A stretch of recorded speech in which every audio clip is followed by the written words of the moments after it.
ठाणे येथे एका तरुणीवरती हल्ला करण्याची जी घटना घडली त्या संबंधित पीडित तरुणाने 14 डिसेंबर रोजी आपल्या इंस्टाग्रामवरती पोस्ट केली आणि त्याद्वारे ही माहिती प्रसार माध्यमातून आमच्यापर्यंत पोहोचली। 14 डिसेंबरला घडलेल्या घटनेची 15 डिसेंबरला राज्य महिला आयोगाने दखल घेत कासारवडवली पोलीस स्टेशनला सूचना दिल्या आणि या संदर्भात कारवाई करत अहवाल सादर करण्याच्या सूचना देत त्यानंतर पोलिसांनी राज्य महिला आयोगाचं पत्र गेल्यानंतर कारवाई करण्यासाठी सुरुवात केली आणि या गुन्ह्याची नोंद करून घेतली।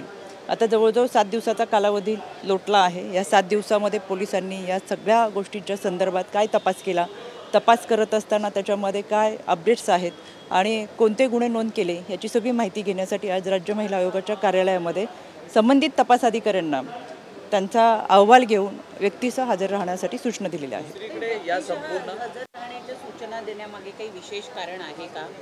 कारण एरवी अहवाल चौकशी करून सादर केला जातो, पण तुम्ही पोलिसांनी प्रत्यक्ष व्यक्तिशः हजर राहून अहवाल द्यायचं सांगितलं। अनेक घटना अशा असतात की त्या घटनेमध्ये आम्हाला अहवाल सादर करत असताना 15 दिवस 3 आठवडे असा कालावधी लोटला जातो, पण काही घटनांमध्ये तपास लवकर होतो, काही घटनांमध्ये आम्ही व्यक्तिशः हजर राहण्याच्या सूचना देतो। ही काही पहिली घटना नाही, अशा बऱ्याच घटना आहेत ज्याच्यामध्ये आम्ही संबंधित तपास अधिकाऱ्यांना उपस्थित राहण्याच्या सूचना देत असतो, त्याप्रमाणे या घटनेमध्ये तशा सूचना दिलेल्या आहेत। दुसरीकडे या संपूर्ण प्रकरणात जर आपण पाहिलं तर पोलिसांनी कुठेतरी एका पद्धतीने आरोपीला मदत केल्याचा देखील आरोप होत आहेत।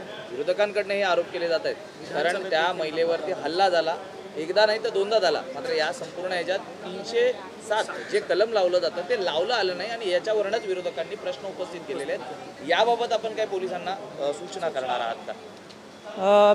विरोधक अधिवेशनात विषय घेतील नाही घेतील, अधिवेशन नंतर झालं।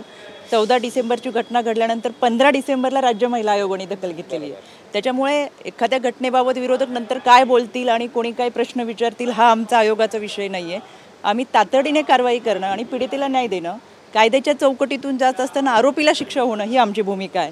म्हणून श्री शक्तिर तुल्य सदा हे आमचं ब्रीदवाक्य आहे आणि त्यानुसार आम्ही राज्य महिला आयोगाचं काम करत असतो।